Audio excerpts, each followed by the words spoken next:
The sister cut off her long hair and disguised herself as a man.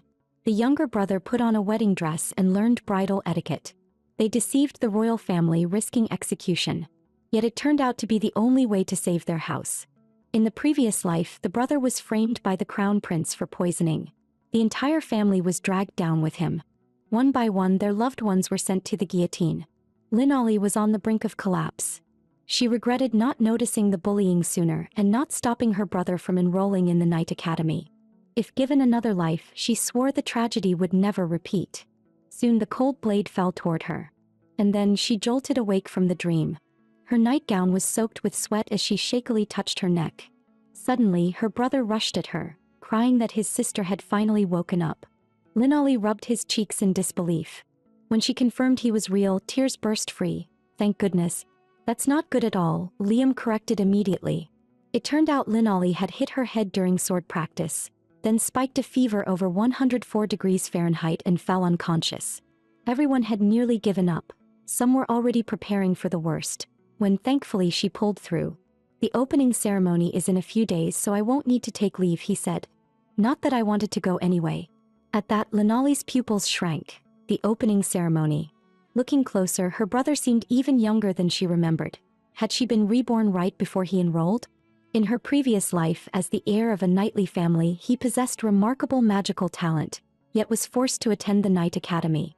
Lacking any talent for swordsmanship, he was soon mocked and ostracized by his classmates. Worse still, he drew the attention of the arrogant crown prince. To keep the tragedy from repeating, she had to change the situation. Liam was troubled as well. That I really envy you, sis. Your sword skills are amazing. If you were a man, you'd be far more suited to inherit the family than I am. That careless remark struck Linolly like a revelation. Right, that if she were a man? She immediately shared her plan with him. But to her brother, the idea was recklessly dangerous. Once exposed, the consequences would be unthinkable. Linolly, however, spoke with full confidence. Relax. Trust me completely. With that, she set off at once to discuss the matter with their father. Before she could even speak, the old man pulled her into a tight embrace, anxiously asking if she still felt unwell anywhere. Linolly hurriedly patted his arm, protesting that if he kept squeezing like that, her waist would snap. At that, the old man finally loosened his grip. Linolly then grew serious and said she had something important to discuss. Under her father's puzzled gaze, she took down the ceremonial sword from the wall and aimed its blade at her own hair. Father and son were horrified, but by the time they tried to stop her, it was already too late. Her beautiful long hair fell to the floor. At the same time, Linolly revealed her plan. I'll enroll in the academy in my brother's place. Her father's jaw nearly hit the ground. You're marrying Duke Wagman next year. How could you cut off such beautiful hair? As he spoke, he covered his face, weeping in anguish. Linolly explained that her brother excelled at magic and should focus on deepening that strength, while she herself specialized in swordsmanship and would grow far more at the academy.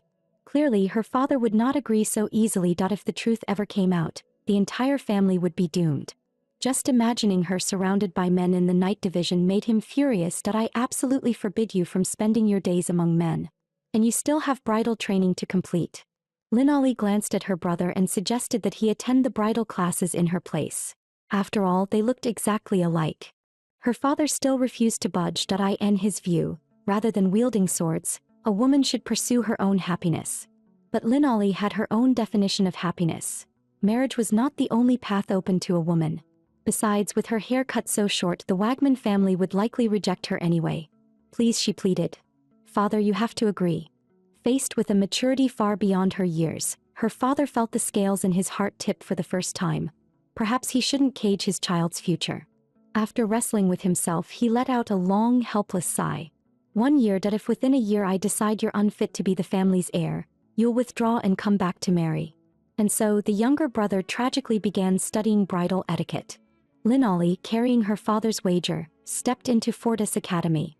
To avoid drawing the attention of that arrogant man, she resolved to keep a low profile on campus. Ironically, her striking looks made her the center of the girls' gossip instead. Look at him, he's so handsome. Which noble family is he from? Hearing those comments, Linolly couldn't help but wonder. Was Liam really that popular with girls? Just then, a commotion broke out in the distance as if someone important had arrived. Curious, Linolly turned her head. In the next instant, her pupils shrank. She would recognize the man at the front even if he turned to ashes. Crown Prince Dylan, the very culprit who had destroyed her family. Following closely behind him were the heirs of the Empire's 3 great families. With backgrounds and power that overwhelming, even the Academy's instructors dared not provoke them lightly. Just as Lin Ollie was about to leave this den of trouble, a familiar, cutting voice called out to her. "How did a sissy like you even get admitted? Looks like this year's night division is pretty pathetic." The words dripped with provocation. Lin Ollie appeared calm on the surface, but her heart was pounding in her throat. She had deliberately kept her distance. So why was she still being targeted? What she didn't know was that the Crown Prince was hopelessly narcissistic. Noticing that the cheers from the girls were quieter than usual, he began eavesdropping on the chatter around him. Upon learning that a freshman had stolen his spotlight, he decided it was time to teach that newcomer a lesson. Lin Ollie's complete indifference only made the Crown Prince more intrigued. "Are you arrogant?" he asked. "What's your name?" "Liam Lors." The Crown Prince thought for a moment, then let out a mocking snort. "So you're from that crude woman's family." Lin Ollie froze for a split second. Then anger made her tremble. "You're the crude one, your whole family is crude." Of course she only dared say that in her head. Still, the fury in her eyes betrayed her displeasure. Clearly the Crown Prince noticed it too. He drew his sword and challenged Lin Ollie to a duel. "If I win, you'll become my slave." Lin Ollie found him utterly unreasonable. For her family's sake, she forced herself to endure it. But restraint only invited even harsher humiliation. Even the family she took pride in was trampled into worthlessness by the Crown Prince.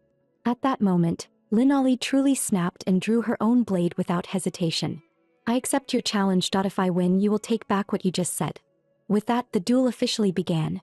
Yet after only a few exchanges, the Crown Prince's calm expression gave way to shock. That slender frame hid an astonishing amount of power. Was she truly stronger than him? Once the thought of defeat took root, it spiraled out of control. His swordplay grew riddled with openings while Lin Ollie's attacks became ever more relentless. She had absolute confidence in her swordsmanship. Even the knights and captains of her own family had fallen to her blade. Let alone a student like the Crown Prince who hadn't even graduated yet. Before long, his sword was knocked aside, the cold edge of her blade resting at his throat. The sight stunned the onlookers. No one had expected the invincible Crown Prince to lose so cleanly. Lin Ollie then declared her victory, and demanded that the Crown Prince take back his earlier words. The Crown Prince was clearly unwilling to accept the outcome. But every word and action of his carried the honor of the royal family, leaving him no choice but to swallow his pride and honor the wager. "Don't celebrate too soon. You only won by sheer luck this time." With that parting threat, he turned and left with his entourage. Lin Ollie ground her teeth in anger. "Luck my ass. If you're weak, train harder." Still, once the heat faded, worry set in. She hadn't expected to catch the attention of such a troublesome man. Life ahead clearly wouldn't be easy. Sure enough, the moment she entered the classroom, her classmates deliberately kept their distance, whispering among themselves. Even the dullest person could tell she was being isolated. She had planned to help her brother make more friends, but now that plan seemed doomed. Just then, a boy approached her. "My name's Agni. Your swordsmanship just now was incredible. I hope we can learn from each other." He held out his hand. Her heart instantly bloomed with joy. Afraid he might change his mind, she quickly took Agni's hand. "I'm Liam Lors. Please take care of me." The moment he heard it was a noble name, Agni grew noticeably restrained. Lin Ollie quickly waved it off, telling him not to worry. Inside the academy, everyone was equal. Her warmth made the boy pause in surprise. "Huh. Everyone told me not to get close to you. I thought you were some kind of bad person." Lin Ollie immediately caught the key point. Someone was deliberately targeting her. Over the next few days, thanks to Agni's straightforward nature, the two naturally became close friends. But she never imagined that this friendship would end up hurting him instead. That day, Lin Ollie happened to notice a crowd gathered around the fountain. Curious, she stepped closer to see what was going on. When she spotted the barely conscious boy in the pool, her expression changed instantly. "Agni." She pushed through the crowd in a panic, trying to reach him. But a drawn sword suddenly blocked her path. The one who struck was Crown Prince Dylan. Lin Ollie demanded to know why he had tortured Agni like this. "Because this fool ignored my order and continued to associate with you," the Crown Prince said coldly. "So he must be punished." In that moment, Lin Ollie finally understood why she had been ostracized, and how it had even dragged the innocent Agni into this. Hearing the boy's pained whimpers behind her, She immediately checked his injuries and urged him softly, "Hang in there, I'll take you to the infirmary." The crown prince, long accustomed to being the center of attention, tasted the sting of being ignored for the first time. Enraged, he barked an order for his men to attack. As a blade came crashing down, Linali's heart sank. He was trying to kill her. Yet the pain she expected never came. A magic circle flared to life, blocking every strike. The one who intervened was none other than Carl, the white-haired attendant at the crown prince's side. Already furious, the crown prince erupted. "Carl, what do you think you're doing?" "That's enough," Carl said coolly. "Keep this up and someone will die." Seeing the situation spiral out of control, the red-haired boy hurriedly stepped in to smooth things over. "Enough already. At this rate, how are we supposed to attend Alice's tea party tomorrow?" Suddenly, the crown prince seemed to think of something. A faint, almost imperceptible smirk crept onto his lips. In the next instant, he put on a broad smile and apologized to Linali. "I was indeed reckless just now. As compensation, I'd like to invite you to tomorrow's Alice tea party." His words landed like a bomb, instantly stirring an uproar among the onlookers. After all, only those specially chosen were qualified to attend the Alice tea party, and every single attendee was an elite of the academy. Anyone fortunate enough to receive an invitation would see a dramatic leap in both status and future prospects. Yet compared to everyone else's excitement over the tea party, Linali felt only wariness. Her instincts warned her that something far more sinister was being plotted. Then the crown prince's next words sent a chill through her. "Being able to attend the Alice tea party and expand your connections, your marquis father must be quite pleased to hear that." He deliberately stressed the word marquis. The implication was clear. Faced with such a gap in status, a mere marquis's child had no right to refuse. "Thank you for the invitation. I will be there on time." At that, the crown prince's smile grew even more self-satisfied. "Tomorrow at 4 in the afternoon. The pavilion in the eastern garden. Will be waiting." With that, he led the group away in a grand procession. Just before leaving, Carl cast her a long, meaningful look. It only deepened Linali's confusion. She still couldn't understand why he had chosen to help her. After sending Agni to the infirmary, Linali headed to the baths to wash off the grime. The tension she'd carried all day finally began to ease. That lapse led to a fatal mistake. Yes, she had forgotten to lock the bathroom door. Worse still, the person who walked in was none other than Carl, one of the Academy's infamous F4. Linali hurriedly pulled the curtain around herself, wrapping it tight. Carl, on the other hand, looked completely unsurprised. "So my instincts were right after all. You really are a woman." Left with no choice, Linali decided to gamble on honesty. She confessed everything about disguising herself as a man and begged him not to expose her secret. Carl, however, seemed more curious about something else. "Then what is your brother doing right now?" When he learned that the brother was attending bridal etiquette classes in her place, Carl finally lost his composure and burst out laughing. "I thought you were already special enough for daring to point a sword at Dylan. Turns out your brother is even more outrageous." Linali twitched her lips, thinking that mocking her brother was one thing. There was no need to drag her into it too. She then pleaded again, saying that as long as Carl kept the secret, she would agree to any condition. "Any condition, huh?" Carl narrowed his eyes. "Then I suppose I'll agree for now." Before Linali could even feel relieved, Carl smoothly changed his tone. "But if I ever get bored one day, who knows? I might just let it slip. So you'll have to keep things interesting for me." As he finished, the man flashed an innocent-looking smile. To Linali, though, it sent a chill down her spine. This guy was a schemer through and through. Walking into this deal felt no different from a lamb stepping into a tiger's den. The next day, the moment Linali entered the classroom, the classmates who used to shun her suddenly became overly friendly, crowding around her and trying to strike up conversations. Thinking back to the Crown Prince's invitation the day before, she gained a new understanding of just how influential the Alice Tea Party truly was. Still, she didn't see Agni anywhere in the crowd. From what her classmates said, he was still recovering from his injuries. Guilt washed over her like a tide. This had all happened because of her. Whether he still wanted to be her friend or not, she knew she had to apologize to him in person once everything was over. Before long, the time agreed upon for the tea party arrived. To her surprise, the moment Linali showed up, she was met with all kinds of strange looks. Some were scrutinizing, some disdainful, and some plainly eager for drama. It was clearly a trap disguised as a cordial gathering. Fortunately, Linali had already braced herself, and no matter what happened, she intended to see the tea party through. At that moment, the Crown Prince, seated at the head, spoke first, welcoming Lin Ollie on behalf of everyone present. Just as Lin Ollie was about to take a seat, the crown prince suddenly turned hostile. He pointed toward a maid standing nearby. That, he said coolly, is where you belong. What do you mean? Lin Ollie asked. That wasn't I invited to the tea party. Faced with Lin Ollie's question, the crown prince finally bared his fangs. You've misunderstood me. It's to take part in the service at the tea party. Unrestrained laughter rippled through the crowd. In that moment, Lin Ollie understood his scheme perfectly. Forcing the heir of a marquis's house to serve, there was no better way to humiliate her. She fought hard to keep the anger surging inside her under control. Right now, she stood alone, that if she protested, she would only fall straight into the trap they had set, so she had to stay calm.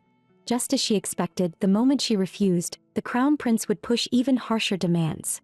Unfortunately for them, their plan was doomed to fail. Serving tea and pouring drinks, that was all. What was so difficult about it? With that, she calmly took over the maid's duties. The move caught everyone present completely off guard. Still, their anticipation only grew.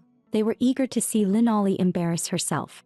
What they didn't know was that, aside from practicing swordsmanship, Lin Ollie also loved tasting fine teas. She had even gone so far as to master an elegant tea brewing technique. Amber-colored liquid poured smoothly from the spout, tracing a graceful arc through the air. Not a single drop was wasted. The motion was nearly flawless. Her refined technique instantly left the onlookers in awe.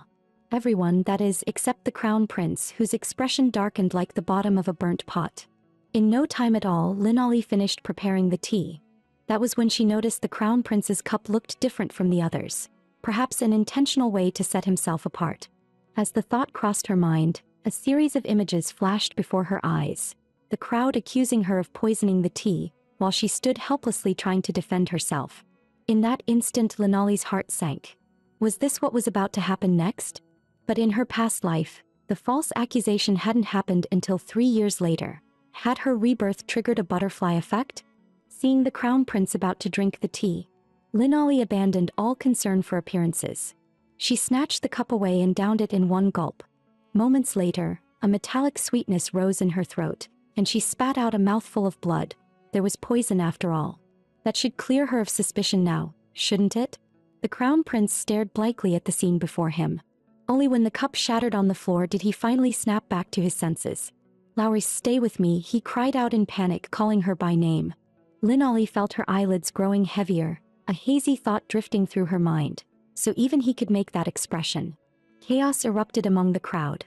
This clearly looked like poisoning. The words sent the crown prince's thoughts spiraling back to the memory of his mother being poisoned in his childhood. That buried trauma surged to the surface, and his fingers began to tremble uncontrollably. At that moment, the white-haired youth cast a healing spell on Lin Ollie. The crowd was stunned.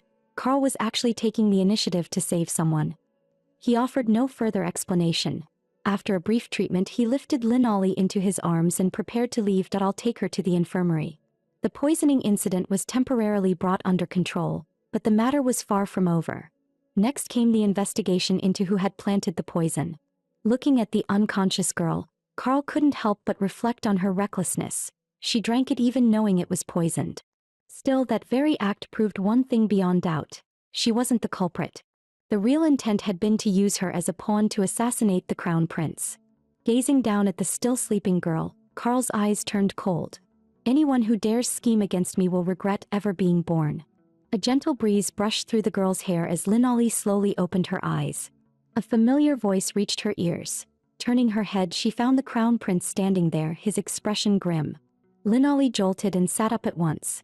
The crown prince, clearly displeased, demanded an explanation. Her heart sank. This is bad. Does he think I'm the culprit? Faced with his suspicion, she immediately raised her voice, insisting she was not the one who poisoned the tea. The crown prince pressed her coldly. "Then why did you know the tea was poisoned?" She couldn't possibly say she'd heard it from her brother in a past life. But in that moment she couldn't think of another answer either. After a moment of thought, Lin Ollie claimed it was just her intuition. The crown prince's cup was different, and it gave her a bad feeling.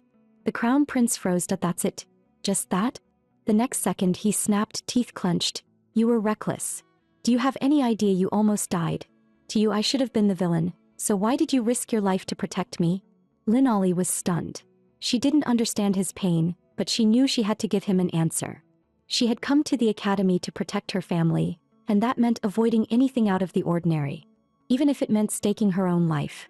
To her surprise, those words moved the crown prince. He mistook them for a vow of loyalty and told her not to do anything foolish again, and to protect her own life at all costs. Linali nodded dumbly. "So I'm not going to be executed?"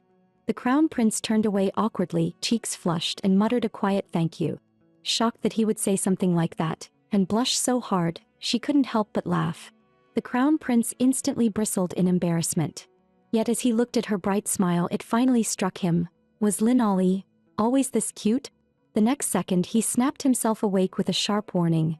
Get a grip, that she's a man. Because she had saved the crown prince, Linali became the academy's hero overnight, gaining a huge following of adoring fans. Yet she couldn't feel happy at all. She had only wanted a low-profile life. Why had she become even more conspicuous? Black Skin, on the other hand, happily celebrated for her and then expressed his gratitude. Thanks to your heroic deed, both of us were selected as reserves for the Sword Demon tournament. The words stirred something in Linali's chest. She had caused him to suffer, yet he was still willing to stand beside her as a friend. She grabbed Blackskin's hand in excitement. This time, let's give it everything, together. The Sword Demon tournament was the premier competition among the 4 great academies. Anyone who performed exceptionally well would earn a chance to join the Royal Knights. If she could break into the top 10, she was certain she would finally gain her father's approval. What she didn't know was that a scheme targeting the two of them was already quietly unfolding. Soon after, she accidentally overheard a conversation between the white-haired boy and the green-haired one, learning that it had been the white-haired boy who saved her. Startled, Linali hurried to thank him, afraid of offending him in any way. To her surprise, he seemed completely unconcerned. "As long as you keep things interesting for me, that's enough." Linali was completely rattled. Looking at the white-haired boy who seemed harmless yet was clearly devious to the core, she couldn't shake the feeling that he was up to no good. She had planned to head straight for the training grounds, but suddenly stopped, claiming she'd left something behind and needed to go retrieve it. In truth, she just wanted a secluded spot to change into her training clothes. The previous incident had taught her a painful lesson. At that moment, a hand like a claw reached out from the shadows, clamping tightly over her mouth and nose. The next instant, 3 burly men came into view, wearing sinister grins as they moved to drag her away. She could tell at a glance. They weren't academy students. So who were they? Meanwhile, at the training grounds, the crown prince scanned the area restlessly. Why isn't Laurice here yet? Just then, Blackskin came running over, panic written all over his face, blurting out that Linali was missing. He explained that when she didn't return, he went to check, and only found her sword lying on the ground. The group quickly speculated that her sudden fame had made her a target, and that someone had framed her out of jealousy. Hearing this, the crown prince's heart clenched with worry, but being who he was, there was no way he'd admit it out loud. Yet the moment her radiant smile flashed through his mind, he finally couldn't hold back any longer and bolted outside. At the same time, Linali was already tied up inside a dark, cramped room. Someone had paid these 3 men to cut off her arm. Upon learning the truth, Linali had no intention of waiting helplessly. She slammed her head straight into one of them. In the ensuing struggle, the bandage sealing her mouth was accidentally sliced apart. She seized the chance and screamed for help. The very next second, she was smashed hard against the floor. Just as the blade was about to come down, the door was violently kicked open. The crown prince burst in like a god descending from the heavens. When he noticed Linali's torn and disheveled collar, he instinctively assumed the worst, that she had already been violated, and an invisible killing intent erupted around him. "What did you do to Laurice?" Realizing who he was, the men immediately rushed forward, attempting to break through and flee by force. The crown prince reacted in a flash. Drawing his sword, he flicked one man's dagger away, then sent another flying with a swift kick. The fluid, effortless motions left the remaining thugs frozen in shock. With one hand, he grabbed the last man and hurled him aside without mercy. Watching the way he rushed to her side with clear concern, Linali finally realized it. He had come to save her. But then she noticed her torn collar, the binding beneath faintly visible, that if he discovered it, everything would be over. Gritting her teeth against the pain, she tried to get up on her own. To her surprise, the crown prince gently draped his coat over her shoulders, shielding her without a word. Linali froze. Didn't he hate me? Why was he being so gentle? Before she could think it through, the others arrived one after another. Confused, Linolly wondered how they had managed to find her. Carl quickly explained, he kept 2 large white wolves and had tracked her here by scent. The crown prince then checked her injuries with concern, even offering his shoulder for support, his other hand ready to steady her. Seeing that, Linolly froze in terror. The hand had landed right on her chest. The crown prince sensed something was wrong and stared, eyes widening in disbelief. With the truth about to be exposed, Linolly's panic was obvious. But the crown prince turned out to be painfully straightforward, mistaking it for a chest injury. Carl nearly burst out laughing. Relieved she hadn't been exposed, Linolly went along with it and claimed she was hurt. To her surprise, the crown prince only grew more anxious and insisted on checking the wound. Thankfully, Carl stepped in just in time. Don't worry, I'll heal her. Linolly felt a flicker of gratitude, but when she noticed that sly grin of his, whatever goodwill she had vanished instantly. Of course he was still that scheming bastard. As healing magic washed over her body, the ugly wounds faded, leaving smooth skin behind. Then he reached out and brushed the dust from her face. The unexpectedly gentle gesture made Linolly's heart race. She carefully moved again and realized her injured foot no longer hurt at all. Remembering how he had helped detox her earlier, Linolly smiled and thanked Carl. He replied calmly, "It was nothing, just a small favor." The slightly intimate mood made the crown prince bristle with jealousy. "I'm the one who saved you, yet you're smiling at him," he snapped. And that fleeting sensation from earlier even made him want to experience it again. No, what was he thinking? She was his bro. Before long, the mastermind behind the kidnapping was exposed, but due to noble status, the case ended with nothing more than expulsion. Linolly soon returned to her normal routine, training with the sword every day and bullying Blackie on the side. While the two were hyping each other up, Carl approached Linolly. Noticing she was still being formal, he immediately told her to drop the honorifics and call him by name. The sudden closeness made the girl feel awkward. Then Carl threatened her outright, "I know you're a woman, you know."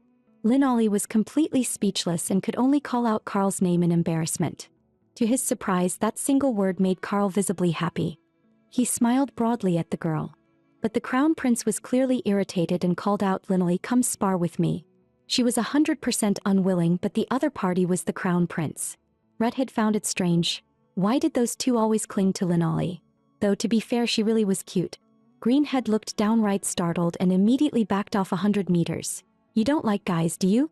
Meanwhile, the duel between the two had already begun, and after a grueling 2.5-hour battle, Linolly finally fell short and was defeated by a single strike. She crashed hard onto the ground, the pain making it feel like her but was about to split open. Yet the crown prince nearby was completely captivated. Damn it, this guy was way too good looking. Even the way she sweated was adorable. He quickly covered his nose and forced himself to calm down. She was his bro. Linolly had no idea what was going through his head. All she wanted was to become stronger. Suddenly, a sharp pain shot through her waist. The fall had injured her lower back. Seeing this, the crown prince was about to help her up when white-haired cut in halfway. The crown prince was instantly annoyed.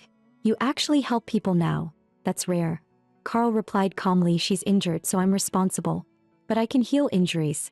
The two campus heartthrobs instantly went on edge. Seeing he had no clear advantage, the crown prince turned his attention back to Linolly. Faced with the terrifying looks on both their faces, Linolly stumbled backward. This was a lethal choice. No way she was picking a side. She gritted her teeth, endured the pain, and forced herself to stand up. Seeing that, the crown prince dropped the issue, said training was over, and turned to leave. With the two troublemakers finally settling down, Linolly let out a breath and collapsed onto her bed, exhausted. She was still confused. Why had the crown prince rushed to save her, and why was he being so attentive today? Had the future really changed? No, she couldn't let her guard down yet. Her eyes landed on a letter on the desk. The 100th letter from her brother. She assumed it was just another note of concern.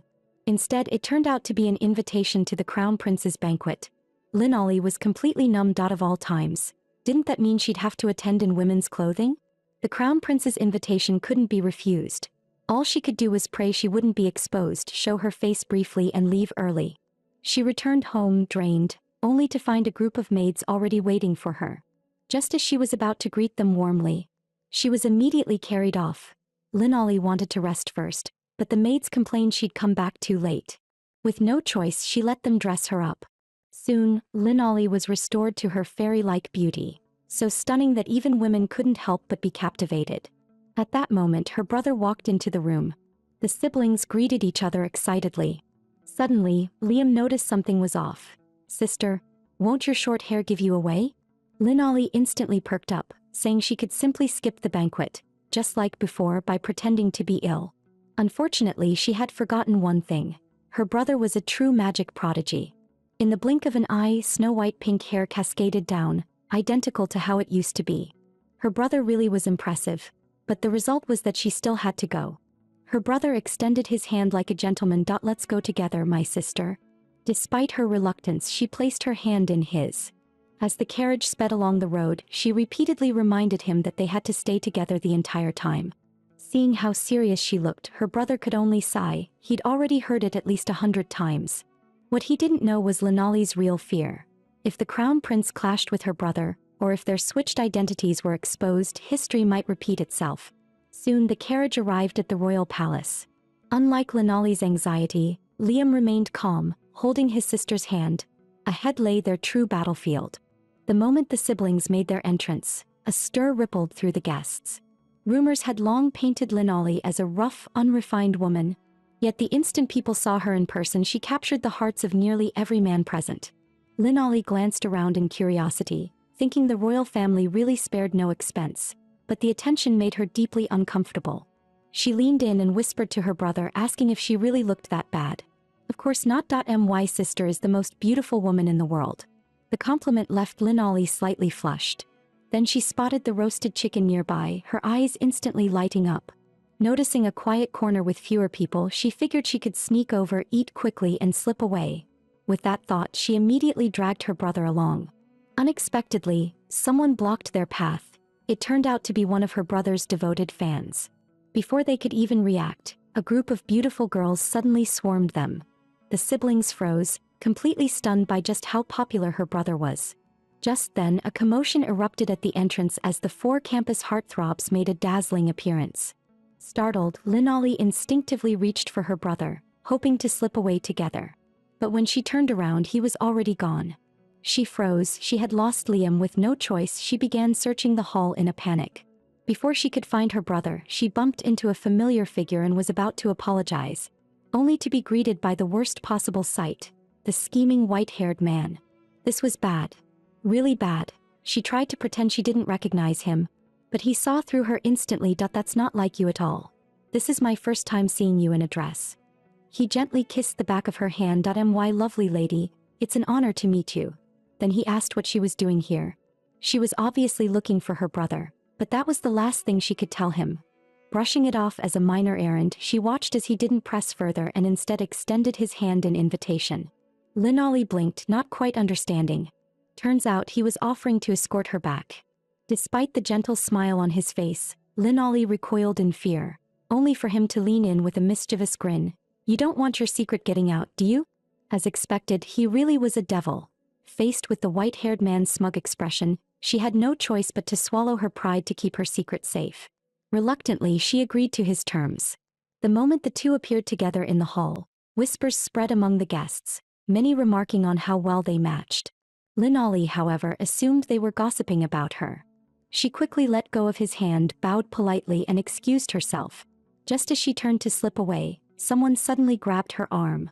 To her shock, the white-haired man was inviting her to dance, leaving her completely speechless. The first dance of the banquet was meant to be shared only with one's betrothed, something he knew perfectly well, yet he still asked on purpose. Embarrassed, Linolly politely declined. Though disappointed, he didn't force the issue. With some breathing room at last, Linolly started searching for her brother, but he was nowhere to be found. Had he really left her behind and gone home? Just then, someone called out to her. Another guest was asking her for a dance. In the next instant, she was shoved aside by other lecherous men. Linolly panicked, trying to stop the commotion, but the number of men crowding around only kept increasing. She glanced toward the empty balcony, an idea flashing through her mind, and quickly smiled as she excused herself from a few of them. Wearing high heels, she burst into a full sprint, vaulting over the railing with one hand in a surprisingly smooth motion, only to collide head-on with the crown prince, who had been out for a stroll. As the distance between them closed in an instant, a single thought filled her mind. this life is over. When she stood back up clutching her head, the crown prince was already lying beneath her, reduced to a human cushion. This was beyond saving. She scrambled to her feet in panic, terrified as she prepared to apologize. Known for his explosive temper, the crown prince was about to order her execution on the spot. But the moment he saw her fairy-like face, he swallowed the curse words back down. "Aren't you Liam?" Linolly thought her secret had been exposed, only to realize he'd simply mistaken her for a man in women's clothing. Right, this was the crown prince after all. A classic simple-minded noble. She quickly explained that she was Liam's older sister. "My name is Linolly Loris." The crown prince was completely stunned. This was basically a female version of his best buddy. If she looked like this, he wouldn't even mind us. "Oh, you're the one they've been talking about." He stopped halfway through his sentence. Yet it was enough to trigger Linolly's memory. "You were going to say I'm a tomboy, weren't you?" Suddenly remembering his status, she immediately shut up and instinctively backed away 100 meters. To her surprise, the crown prince burst out laughing. "You really are just like the rumors, jumping off the second floor and even daring to yell at me." That unexpected gentleness only made Linolly more uneasy. She lowered her head, about to apologize, when she noticed the injury on the back of his hand. She quickly pulled out a handkerchief she carried with her, and carefully wrapped his wound. Watching the girl focus so intently, the crown prince felt his heartbeat spiral out of control. Once the bandaging was done, Linolly finally realized how rude she'd been earlier. The crown prince didn't mind at all. If anything, he felt oddly pleased. Linolly, on the other hand, was sure she was doomed. She disrespected the crown prince and gotten him hurt. Just as she considered making a run for it before he lost his temper, her stomach let out a loud growl, instantly turning the moment awkward. Linolly was completely mortified, yet the crown prince only laughed harder. It was his first time seeing such an adorable lady. Her expressions kept changing. He wanted to watch her a little longer. Meanwhile, Linolly's mind was filled with only one thought: run. But the crown prince suddenly grabbed her hand. "Will we get to meet again?" A few days later, he sought out his bro again, shyly asking about Linolly. Ever since that night, he'd been looking forward to seeing her once more. Linolly, however, panicked, thinking he had come to settle scores. She immediately bowed a full 180 degrees, apologizing profusely. Instead, the crown prince flushed in surprise. She actually remembered him. Staring at his friend's face, it really was true. The two looked exactly alike. Every time he recalled the girl from that night, his heart would flutter uncontrollably. Then it hit him. That must be it. He only liked his friend's face. After all, with a face that cute, who wouldn't be moved? When Linolly asked about his injury with genuine concern, he got so excited that he leaned in too close, leaving his bro completely stunned. To his surprise, the crown prince wasn't angry at all. He even felt a little happy. Just then, Redhead appeared and casually wrapped an arm around Linolly. The other two soon joined them as well. Hearing them discuss a powerful figure about to return, Linolly grew curious about who they meant. It turned out to be the most gifted young knight the Academy had ever produced. He had entered the Knight Order early through sheer ability, and now every student was talking about him. He was also the Crown Prince's sworn rival. What irritated the Crown Prince the most was that this man happened to be Linolly's fiancé. Noticing the change in her expression, White-Haired leaned in and quietly asked what was wrong. "Who exactly is the person you were talking about?" Everyone froze. Even White-Haired looked stunned. "Isn't that your legendary fiancé?" Linolly nearly short-circuited. "Since when did I have a fiancé? This was bad, really bad. And that man was coming back way too soon." A few days later, due to Knight Order training, everyone was sent to a designated training facility. When Linolly saw the room assignments, her mind went blank. 2 people per room and shared public baths. She was on the verge of losing it. What was she supposed to do? Just then, White-Haired stepped closer and casually asked if she wanted to room with him. The entire group was stunned. Linolly, on the other hand, felt like she'd just seen the light at the end of the tunnel. The Crown Prince assumed White-Haired was joking, but while he wore a playful smile, his gaze was unusually serious. He leaned in again, tempting her. "My room has a private bathroom, you know." That hit her right where it hurt. White-Haired knew she was a woman, meaning she could bathe alone and avoid exposure. Honestly, it sounded perfect. Seeing her hesitation, White-Haired made the decision for her. "You'll be staying with me from now on." With no way to refuse, Linolly could only follow White-Haired to his quarters. The room was far larger than she'd expected. There was even a bed nearly 5 meters wide. That was when White-Haired finally showed his true colors. Don't you think you owe me something? I went through a lot to keep your secret. And after all that, you still turned me down for a dance that night. Linolly froze, flustered, scrambling to explain herself. Then it hit her. This was probably just his twisted sense of humor. He wanted to see her panic. She forced herself to calm down and looked up seriously. Fine. Then tell me, what do you want me to do? What she didn't realize was that this earnest expression only made her more enticing to him. At first, he treated everything as nothing more than a way to kill time. But now he had no intention of handing Linolly over to anyone. Not even the crown prince of the empire. At the next banquet you'll dance with me, he said lightly. In a dress, of course. Out in the corridor, the crown prince hurried toward White-Haired's room. He was clearly worried sick about Linolly, yet kept brainwashing himself, repeating over and over that he was totally straight. He soon reached the door and froze when he realized it was slightly open. He crept closer to peek inside. The next second his eyes went wide. What were those two doing? He even heard them talking about taking a bath together. The image of two men flashed through his mind, and his entire worldview collapsed. His mental CPU completely overheated. He burst through the door without thinking. What are you two guys doing? White-Haired let go of Linolly with a sigh. Seriously? Interrupted at the worst possible moment. The crown prince was stunned. You two? Don't tell me you're that kind of couple? Linolly was about to explain, but White-Haired casually wrapped an arm around her waist. It's fine if he knows. Linolly completely froze. What on earth was he doing? The crown prince took another critical hit. Don't tell me, you like White-Haired too? She quickly shoved him away and explained it was all a misunderstanding. She didn't like him at all. This was just Carl's usual joke. Everything suddenly made sense to the crown prince. White-Haired must be forcing Linolly, using his wealth and status so his good buddy couldn't refuse. Then I'll be the one to save her. He stepped forward and pulled his good friend behind him. The two rivals nearly came to blows over Linolly, while she herself stood there, completely clueless about what was happening. The day's training soon came to an end. Thanks to the crown prince's interference, Linolly found herself worrying about where she'd be staying tonight. Again. She suddenly noticed a crowd gathered around the notice board, and an ominous feeling crept up her spine. Sure enough, the crown prince announced a new room assignment. This time he and Linolly would be sharing the same room.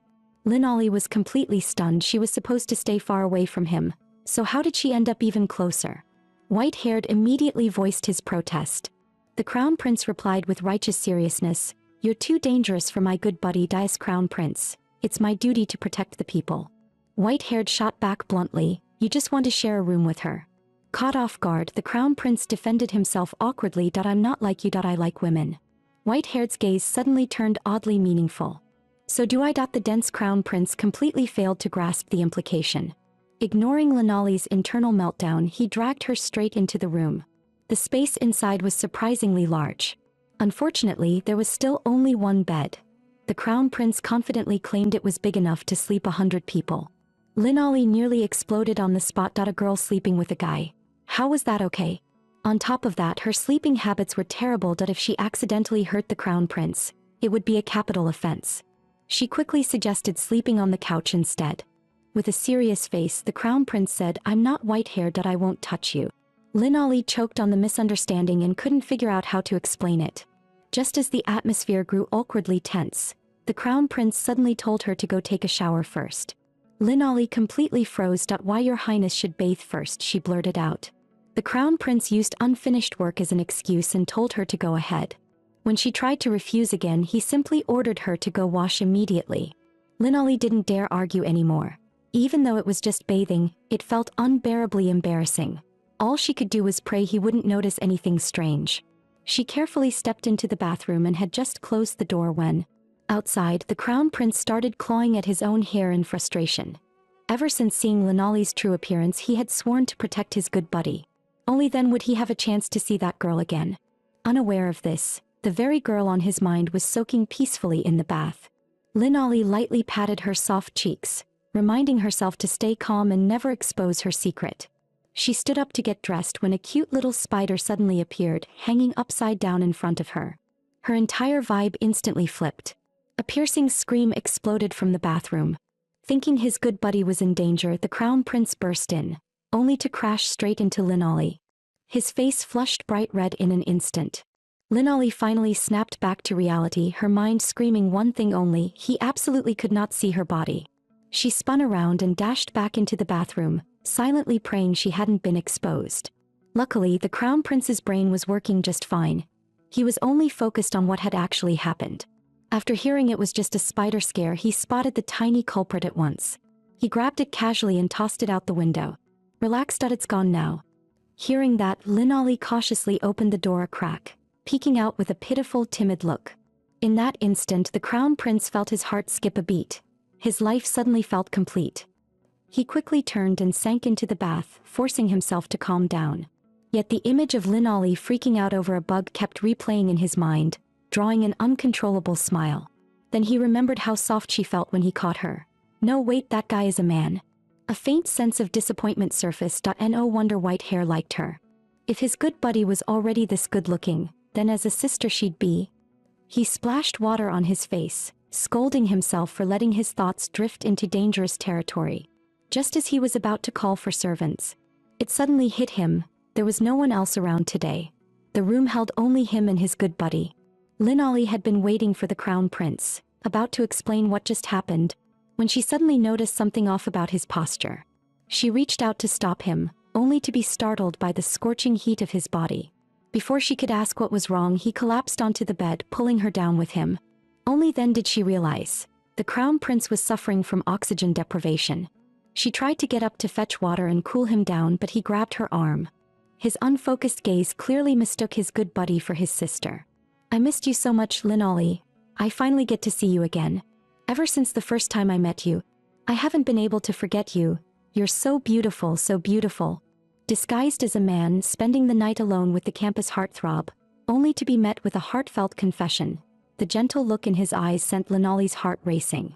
And just like that, after saying those words, he fell asleep, leaving her alone with her spiraling thoughts. Had her secret, pretending to be a man, already been exposed? The next morning, the Crown Prince woke up groggily, and the first image that surfaced in his mind was the girl from the night before. He jolted upright, scanning the room in search of her. What greeted him instead was his drooling, sprawled-out good buddy. He was speechless. How could someone have such a disastrous sleeping posture? The thunderous snoring alone made it impossible to imagine this person as a woman. It seemed the girl he saw last night had been nothing more than an overly vivid dream. Some time later, Linolly yawned her way to the training grounds, mildly annoyed that she'd slept in. Thinking back to the Crown Prince's heartfelt confession, she had assumed her identity was exposed. But judging by his cold, awkward attitude that morning, her disguise was clearly still intact. When she finally arrived at the training field, she realized she'd become the center of attention. Because of the rivalry between the two campus idols, rumors spread that Linolly had been flirting with both, with some even calling her the Academy's disgrace. She couldn't understand why everyone had suddenly turned on her. Just then, Blackskin waved at her excitedly. Seeing that Linolly was unharmed, the worry he'd been carrying finally eased. After all, he'd always thought she and the Crown Prince didn't get along. That was why the Crown Prince's sudden decision to share a room with her felt suspicious, making Blackskin wonder if it was another scheme. Hearing his explanation, Linolly's eyes welled up. Thank you for caring about me so much. Blackskin's heart suddenly started racing, for one simple reason.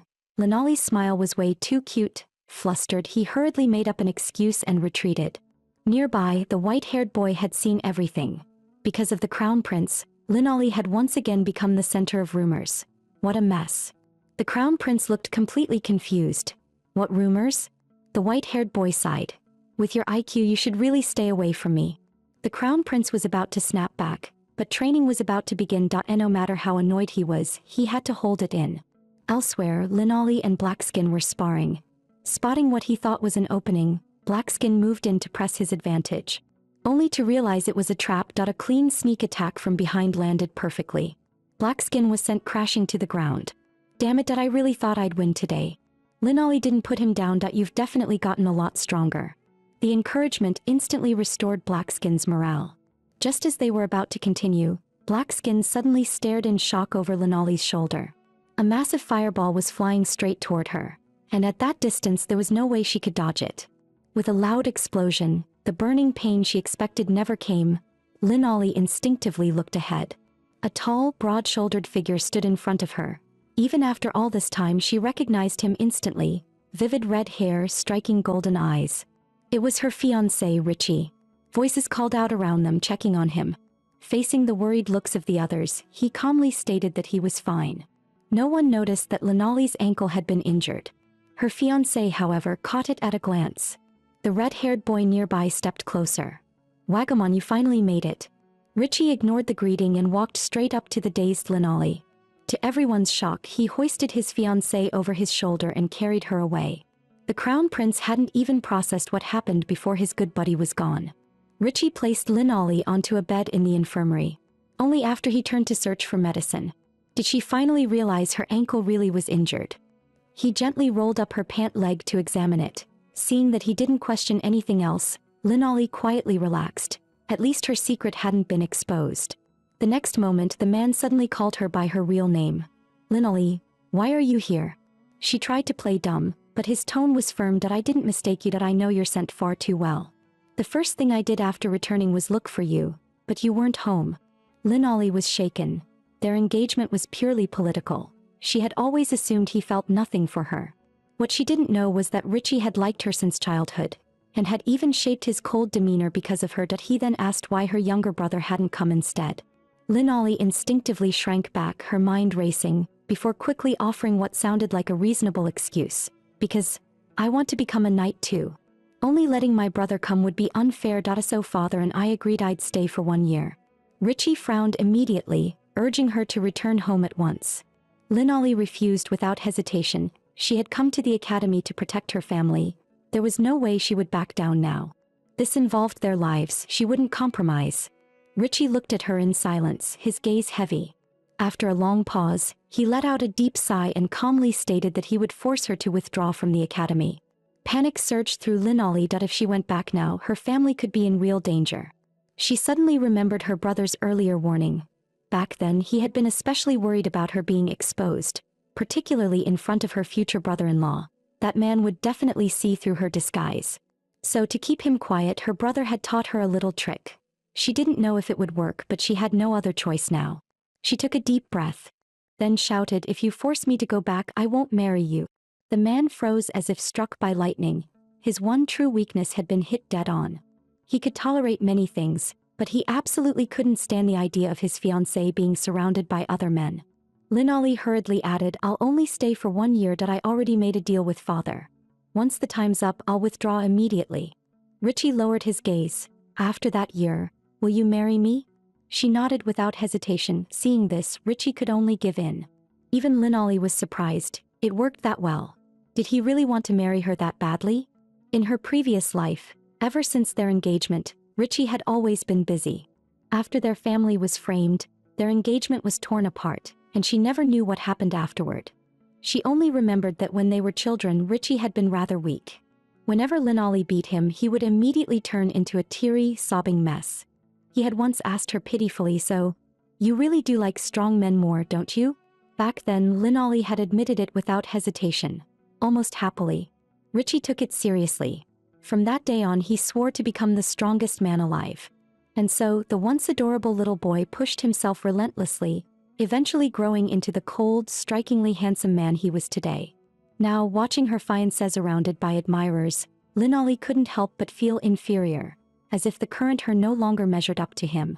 After training ended, the crown prince called out for Linali to return and rest together. Richie immediately cut in, stating coldly that as merely a marquis's child, Linali had no right to share a room with the crown prince. The crown prince shot back without hesitation, openly protective. "I think her status is more than enough."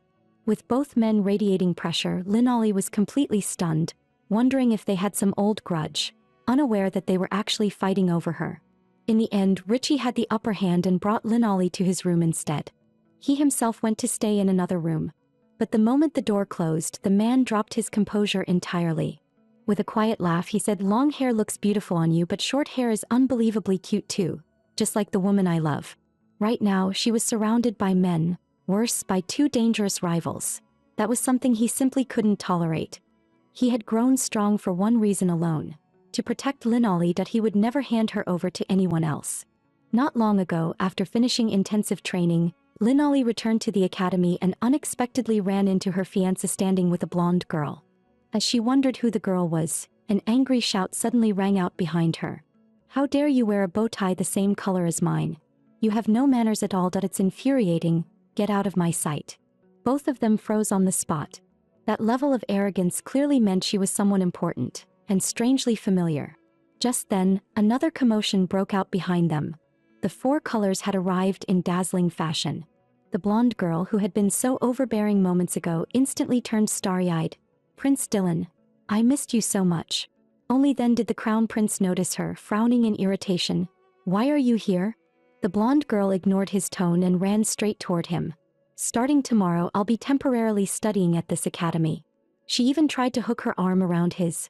"Please show me around the academy, won't you?" The next second, the crown prince pulled his arm away without hesitation, completely ignoring her wounded expression, and walked off. Watching the scene, Linolly finally remembered. This blonde girl was the crown prince's fiancée. Known for her aggressive behavior in high society, she had driven countless noble ladies into hiding and earned the nickname Poisonflower Princess. Linolly knew better than to get involved with someone like that. The very next day she ran into the crown prince again. Linolly intended to pretend she hadn't seen him and walk past. Instead, the crown prince looked exactly like someone caught cheating red-handed. He hurriedly explained to her, "Even though I'm engaged to her, please don't misunderstand."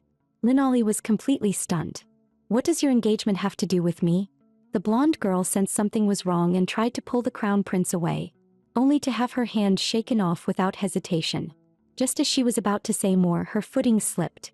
Seeing her about to tumble down the stairs, Linolly reacted instantly and caught her. The crown prince panicked and rushed over to check on Linolly, completely ignoring the blonde girl beside him. His abnormal behavior left the blonde girl utterly confused. Why was her fiancé worrying about another man instead of her? And what was with that gentle look in his eyes? In an instant it all seemed to click. Unbelievable.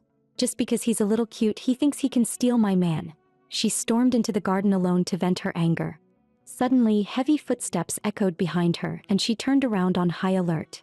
A cloaked figure stood there, speaking softly. "I can help you get rid of lorries." The blonde girl wasn't stupid, she scoffed coldly. "And why should I trust someone who won't even show their face?" In response, the other party let out a mysterious chuckle. After hesitating for a couple of seconds, the blonde girl told him to explain the plan first. Over the next few days, she completely changed her attitude. Instead of being arrogant and overbearing, she clung to Linolly every day like an innocent schoolgirl. She was clearly a woman who only cared about the crown prince, yet she kept getting close to Linolly, leaving her utterly confused. While Linolly was still thinking, the blonde girl spoke shyly. "There's something I want to tell you in private. It's not convenient to talk here." She then brought Linolly back to her room. After making sure no one was around, she suddenly adopted a bashful posture and confessed her feelings to Linolly. Linolly was completely stunned. This girl was the crown prince's fiancée. As if reading her thoughts, the blonde girl explained that although the crown prince treated her very well, she simply couldn't return his feelings. Linolly felt her brain short-circuiting. Hadn't the crown prince always been the one rejecting her? Or was he actually the tsundere type? Just then the blonde girl loosened her collar. Before Linolly could react, her arm was suddenly grabbed. By the time she came back to her senses, they were already in an awkwardly intimate position. Linolly's face filled with confusion. The blonde girl smirked, yanked her collar open, and suddenly screamed for help. The next second, the door burst open and several guards stormed into the room with killing intent. The moment they noticed the blonde girl's distressed expression, they immediately drew their swords and ordered Linolly to surrender. Realizing the misunderstanding couldn't be explained away, Linolly drew her sword in self-defense. She couldn't understand why the blonde girl would frame her. She had even saved her earlier. But one against many was a losing battle, and under the guards' coordinated attacks, Linolly was quickly pushed back. At the critical moment, Ricky appeared like a god descending from the heavens, blocking the strike. "From now on," he said calmly, "your opponent is me." Stepping forward with explosive force, he swept through the guards, knocking them to the ground in an instant. Linolly barely had time to breathe before the crown prince arrived after hearing the commotion. 3 others followed closely behind him. The blonde girl immediately ran toward the crown prince with a pitiful look. She accused Linolly of trying to assault her and begged the crown prince to stand up for her. Linolly didn't know how to explain herself. Without any evidence, no one would believe her. If she laid a hand on the blonde girl, she wouldn't just face execution. Her family could be dragged down with her. Tears of frustration welled up in her eyes. After being reborn, was she still unable to change her fate? But the blonde girl wasn't satisfied. She accused Lin Ollie of seducing men at the academy and demanded that the crown prince expel her. Just as despair set in, the crown prince spoke coldly, "Lors is my friend that I won't allow anyone to slander her." Lin Ollie froze in shock. She never expected the crown prince to stand on her side. Even the blonde girl was stunned. Lors would never do something like that. The only possibility is that you're framing her. His gaze turned. "I see why. Do you really think I'm foolish enough to believe you instead of my own friend?" The blonde girl tried to explain herself further. But the crown prince cut her off mercilessly. "Be why my authority as crown prince. I sentence you to death." The ruthless declaration stunned everyone present. The blonde girl trembled violently, desperately begging for mercy, about to reveal the truth about the mysterious figure, only to find her throat sealed by some unseen force, unable to utter a single word. Her legs gave out and she collapsed onto the floor. Lin Ollie was completely shaken by the word execution. In her previous life, she and her family had been sent to the guillotine because of that very word. A nightmare etched deep into her memory. The crown prince suddenly asked about her condition, concern evident in his voice. But the hand reaching toward her reminded Lin Ollie of his brutal, merciless image from her past life. To everyone's shock, she slapped his hand away in fear, tears streaming down her face.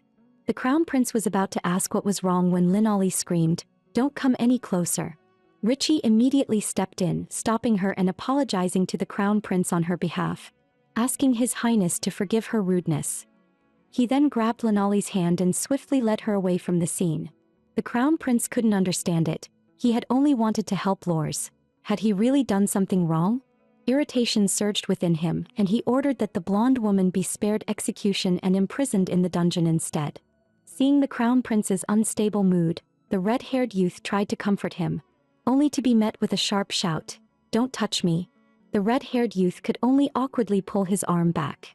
Only the white-haired man saw everything clearly. It was the crown prince's old problem resurfacing. Ever since the crown prince's mother passed away, his temper had become dangerously volatile. It was only after meeting Lin Ollie that he began to show signs of improvement.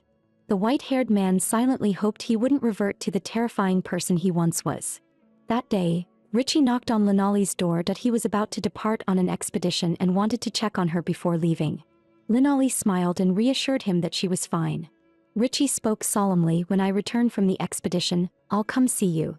And remember this, I will always be your support." Lin Ollie was surprised by his attitude. She hadn't expected the seemingly cold Richie to be so gentle. Still, why had he come to see her personally? At the same time, another question lingered in her mind. Who was the one behind the plot against her? It turned out the guards had interrogated the blonde woman, but a restriction had been placed on her. Whenever the mastermind was mentioned, she was unable to speak at all, and her body would be racked with pain as if pierced by countless arrows. Because of this, Lin Ollie still had no way of knowing who was behind it all. Perhaps it was the same person who had poisoned the tea before.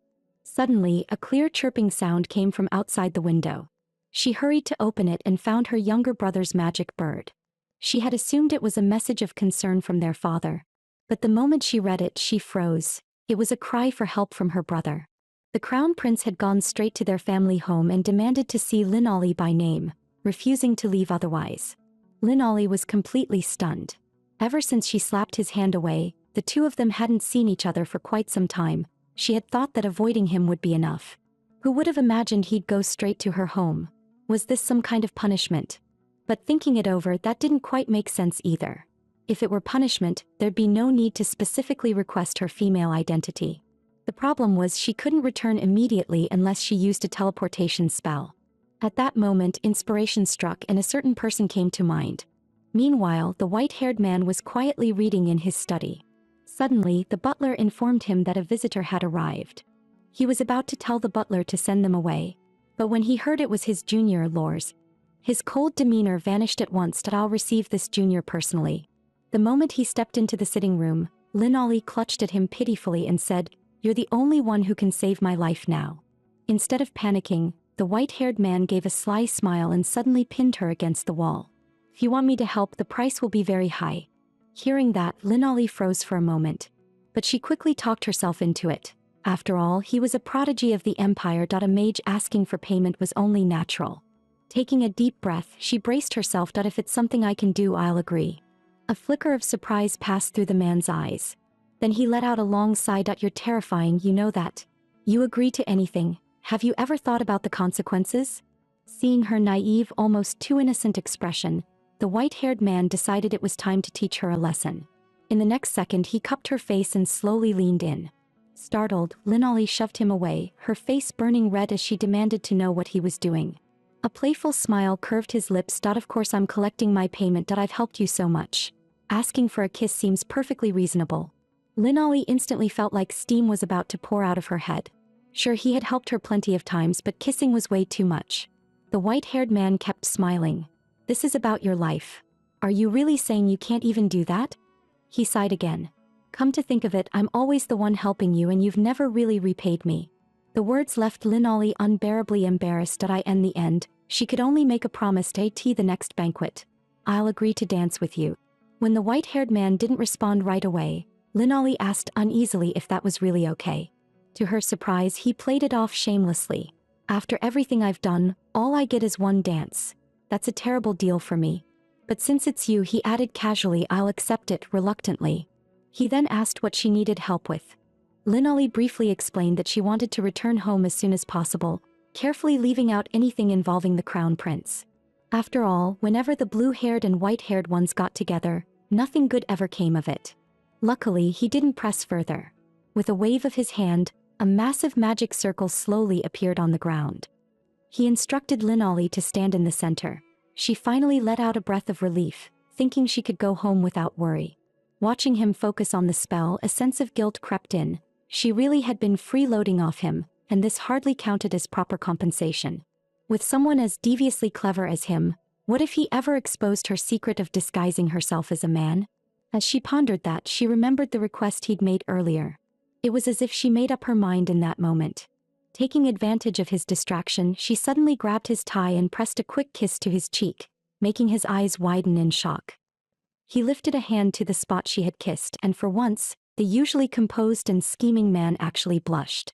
As the magic circle activated about 2.5 minutes later, Linali was successfully teleported back home. Only then did her composure finally collapse. She had actually kissed the white-haired guy. How was she supposed to face him next time?